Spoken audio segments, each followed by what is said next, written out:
Hello home makers, welcome back to my channel voice of home maker. అందరూ ఎలా ఉన్నారు? బాగున్నారా? నేనైతే చాలా బాగున్నాను. ఈరోజు మా అత్తయ్య వాళ్ళ ఇంటికి వెళ్తున్నాము. ఆఫ్టర్ 1.5 year తర్వాత మా పెద్ద పాప అన్నప్రాసనకి వెళ్ళాం. మళ్ళీ ఇప్పుడు వెళ్తున్నాము. ఇదిగోండి, మార్నింగే వాకింగ్కి వెళ్ళిపోతున్నాము. 4:30 to 5కి అలా వెళ్ళి 6 కల్లా తిరిగి వచ్చేసాము. వచ్చేసిన తర్వాత వాటర్ పెట్టుకున్నా స్నానం చేయడానికి. మా హస్బెండ్ పిల్లలు ఇంకా పడుకొనే ఉన్నారు. స్నానంకి వెళ్ళి ఫ్రెష్ అయిపోయానంటే మార్నింగే ఇంకా రోజు మొత్తం కూడా యాక్టివ్గా అనిపిస్తుంది. స్నానం చేసేసిన తర్వాత ఫ్రెష్ అయిపోయి జడ అన్నీ వేసేసుకొని ఫ్రెష్ అయిపోయాను. తలకి నూనె పెట్టుకొని దువ్వుకోవాలి అంటేనే భయం వేస్తుంది. ఎందుకంటే డెలివరీ అయిన తర్వాత హెయిర్ లాస్ అంటే ఒక రేంజ్లో ఉంది. విపరీతంగా హెయిర్ అయితే ఫాల్ అయిపోతుంది. దీనికి మీకు ఏమైనా చిట్కాలు తెలిస్తే కమెంట్ చేయండి, డెఫినెట్గా ఫాలో అవుతాను. హెయిర్ అయితే ఎంత లావు ఉండేదో మొత్తం ఊడిపోయింది. నాకు ఇంకా లావు అవ్వవసరం లేదు, కానీ ఉన్నది అలా ఉంటే చాలు, అంతలాగా హెయిర్ ఫాల్ అయిపోతుంది. ఆల్రెడీ నాకు హెయిర్ ఫాల్ అయింది, ఒక డబ్బా అయింది, మా అత్తయ్య వాళ్ళకి ఇచ్చి పంపించేశాను. మళ్ళీ ఇప్పుడు ఆ డబ్బాలో సగం అయిపోతుంది, అంతా హెయిర్ ఫాల్ అవుతుంది. మీకు చూపిస్తాను ప్రజెంట్ ఒక 2 daysలోనే ఎంత హెయిర్ ఫాల్ అయింది అని.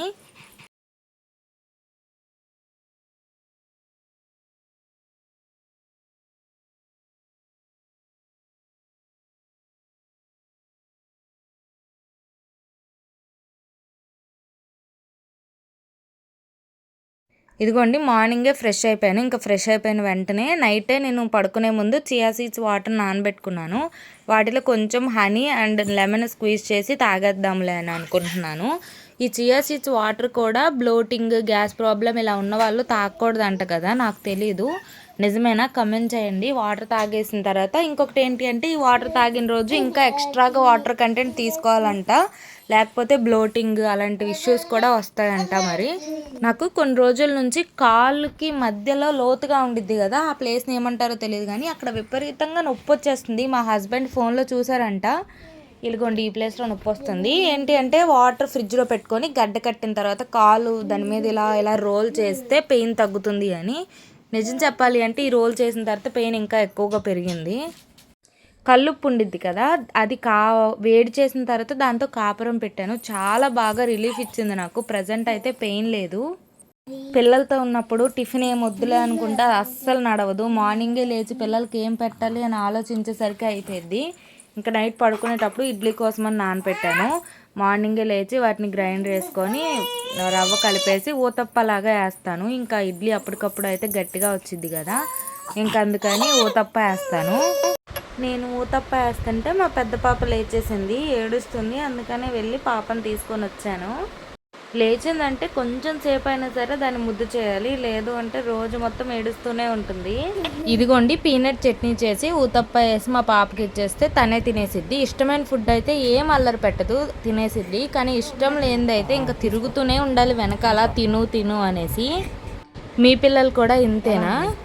ఈవినింగ్ ఊరెళ్ళాలి అని చెప్పాను కదా, నాకైతే మంచివి స్లిప్పర్స్ లేవు, అవి తీసుకుందాము. అండ్ కొన్ని తీసుకోవాల్సినవి ఉన్నాయి, అలా షాపింగ్ చేద్దాము అని బయటకు వెళ్ళాము. ఫస్ట్ అయితే పిల్లలకి ఫ్రూట్స్ తీసుకున్నాము, ఆ తర్వాత స్లిప్పర్స్ ఎన్ని ట్రై చేశాను అంటే నాకు ఒక్కటి కూడా సెట్ కావట్లేదు. హైట్ ఎక్కువగా ఉన్నవి ఏమో నాకు లూజ్గా కావాలన్నమాట, అంటే లెంత్ తక్కువ ఉంటుంది, విడ్త్ ఎక్కువ ఉంటుంది లెగ్. కొంచెం సైజ్ ఎక్కువ తీసుకుంటే పొడవు అయిపోతున్నాయి, సైజ్ తక్కువ తీసుకుంటే టైట్ అయిపోతున్నాయి. చాలా షాప్స్ తిరిగాము, ఎక్కడా సెట్ కాలేదు అసలు.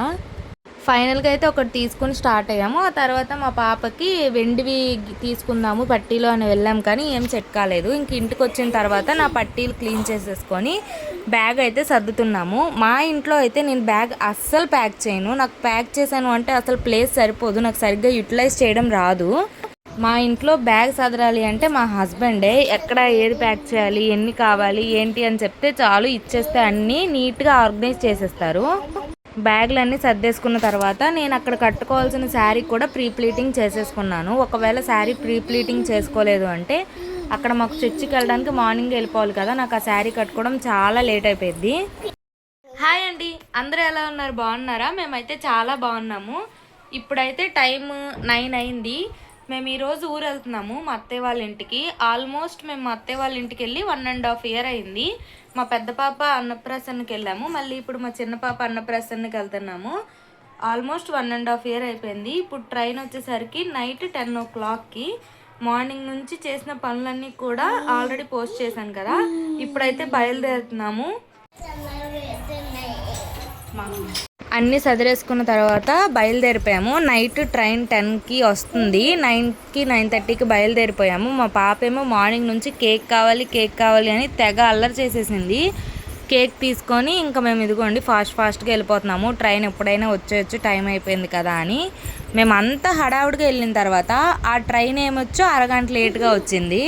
మాకైతే చాలా హ్యాపీగా ఉంది. 1.5 year తర్వాత వెళ్తున్నాం కదా, చాలా ప్లాన్స్ వేసుకొని వెళ్తున్నాము. మరి ఎలా అవుతాయో చూడాలి. ఇంకా పిల్లలతో ఉన్నాం కదా, లోవర్ సీట్స్ వస్తే బాగుండు అని అనుకున్నాము. ఒకటి అప్పర్ వచ్చింది, ఒకటి మిడిల్ వచ్చింది, ఒకటేమో లోవర్ వచ్చింది, మిడిల్ లోవర్.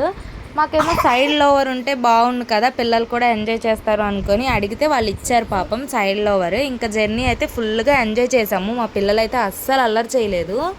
చూడండి మా చిన్న పాప బయట ఎలా చూస్తుందో. చిన్న పాప ఏంటి పెద్ద పాప ఏంటి భలే ఎంజాయ్ చేశారు జర్నీని. ఎక్కడికి వెళ్ళా, ఏం చేసా, బ్రష్ చేసావా, దేనికోసం?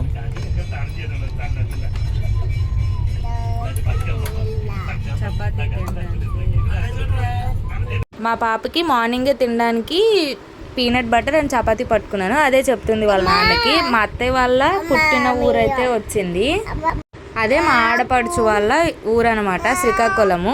మా అమ్మ వాళ్ళు కూడా సేమ్ ట్రైన్ ఎక్కారు విజయవాడ నుంచి. వాళ్ళది స్లీపరు, మాది ఏసీ. మధ్యలో రావడానికి చాలా బోగీలు గ్యాప్ ఉన్నాయి అనేసి మా నాన్న వాళ్ళు మార్నింగ్ దగ్గరకు వచ్చినప్పుడు వచ్చారనమాట. అక్కడ మా హస్బెండ్ పలాసాలో దిగిపోతారు. మళ్ళీ నేను ఒక్కదాన్ని లగేజ్ని పిల్లల్ని తీసుకొని దిగలేను అని చెప్పి అప్పుడు వచ్చారనమాట. ఇంతకీ మా హస్బెండ్ ఎందుకు దిగారు అంటే, మేము బండి పార్సల్ వేసాము, అది తీసుకోవడానికి అని దిగారు. ఇది ఆ బండి పార్సల్ వేయడానికి కూడా అంత కష్టం కాదు. ఎన్నిసార్లు అక్కడ నుంచి డెలివరీ అవ్వదు, ఇక్కడ నుంచి పార్సల్ వేయడము అవ్వదు అని చెప్పి ఫైనల్గా అయితే మేము వెళ్ళిన రోజే పార్సల్ కూడా వచ్చేసింది. ఇదిగోండి వచ్చేసాము సోంపేట. మా అత్తయ్య మా మామయ్య కూడా వచ్చారు, ఇద్దరు వచ్చారు, పిల్లలు కూడా ఉన్నారు కదా అని చెప్పి. అక్కడైతే ఆటో వాళ్ళతో పెద్ద గొడవ అయ్యింది. మరేంటో ఆటో వాళ్ళు కానీ మా మామయ్య చూడండి చాలా కోపమైపోతున్నారు. అలాగా బిహేవ్ చేశారనమాట వాళ్ళు మాతోటి. ఇంకా దిగిన తర్వాత ఇంటికి వెళ్ళి ఆ రోజు ఎలా స్పెండ్ చేసామో అని నెక్స్ట్ వ్లాగ్లో అప్లోడ్ చేస్తాను. ఈ వీడియో నచ్చితే లైక్ చేసి మన ఛానల్ని కొత్తగా చూస్తున్నట్లయితే సబ్స్క్రైబ్ చేసుకోండి. Thank you so much for watching.